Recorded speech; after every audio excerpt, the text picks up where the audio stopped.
a mí me gusta mucho este modelo, que es el modelo participativo, porque lo que genera es precisamente todo el contexto de la formación del diálogo, de cómo nosotros integramos y nos integramos con las personas a través de la comunicación.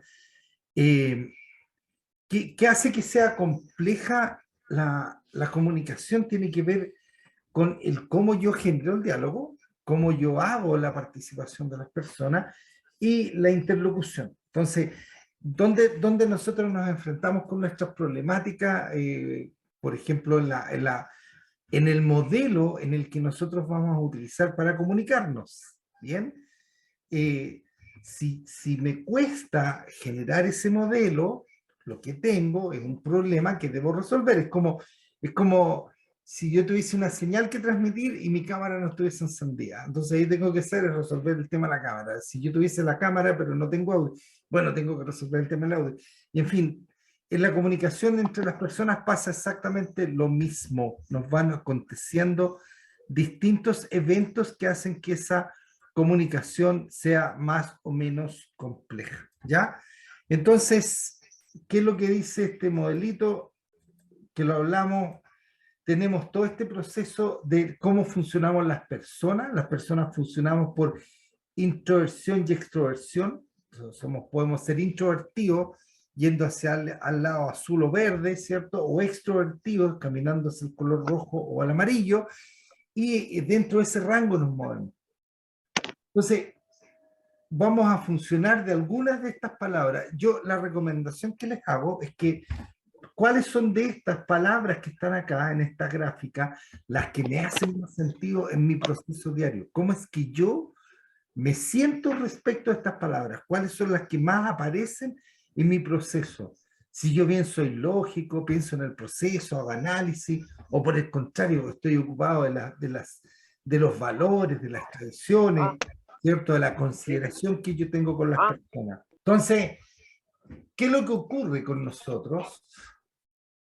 Tenemos que tener hoy día un modelo de cómo nosotros generamos esa comunicación. Y este es uno de los muchos que existen, que es el EDA, que consiste primero por sobre todo escuchar el lenguaje, el cuerpo, la emoción y aprender a preguntar.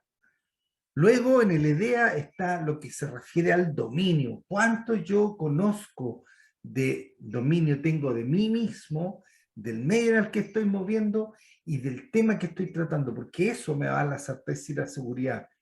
Primero escucho, estoy atento y luego manifiesto el dominio. Mientras más sé de algo, más seguridad me da de poder plantearme en términos de decir y escribir o comunicar respecto.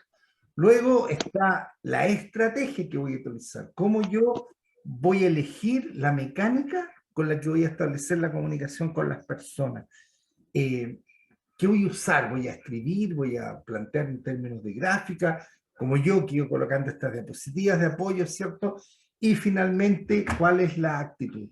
Y la actitud tiene que ver necesariamente con lo voy a conseguir, estoy preparado, no temo, y es donde yo hago el trabajo motivacional. ¿Qué debo comenzar a hacer? O sea, una vez que yo descubro, ¿cierto? Debo identificar y debo validar cuáles son las acciones que yo debo comenzar a hacer o hacer más. ¿Para qué? Para generar la habitualidad. La única manera de incorporar un nuevo hábito es hacerlo, no hay otra. Yo tengo que descubrirlo y comenzar a hacerlo. Yo les decía que actitudes y cosas que yo no las voy a poder cambiar con facilidad, porque son intrínsecas, pues están dentro del material genético, entonces es complejo, no es que diga, no se trata de buena voluntad o no, se puede, pero es un trabajo largo que hay que empezar a hacerlo. Pero lo que sí yo puedo hacer es incorporar nuevos hábitos. Eso es más viable y eso tiene que ver con la mejora. Entonces, lo que debo descubrir, cuáles son los pasos previos o pequeños que debo hacer para ir incorporando. Y eso a ponerlo en la lista del comenzar a hacer o hacer más. Luego, ¿qué cosas debo dejar de hacer o hacer menos? Identificar aquellas que me impactan en la comunicación, que no me dan buenos resultados y debo ponerme consciente. Entonces, cada vez que hago eso, debo decir, no, debo parar.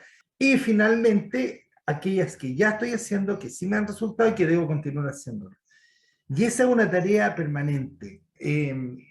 Cuando nosotros estamos en la acción de generar el cambio, de cómo nosotros vamos a llevar efecto esto, una de las alternativas es descubrir, ¿cierto?, las cosas que yo bien hago, porque eso le hace súper bien a nuestro cerebro, lo motiva a hacer más cosas. Y esa es la motivación intrínseca. Tiene que ver con no que yo espere que venga algo afuera, sino que hacer algo desde mi propia impronta, del beneficio que siento yo de hacer algo y de sentirme bien con aquello que estoy haciendo. Y eso no es tan complejo porque nos resulta muy fácil determinar, escribir y mostrar. Entonces, esto lo puedo hacer en un Excel, en un Word, en un cuaderno, y conviene acompañarse de elementos, de tener siempre, ¿qué les recomiendo yo? Cómprense un cuaderno para ustedes, esto, así, cuadernos de este estilo, que no tengan, en lo posible que no tengan líneas. Y aquí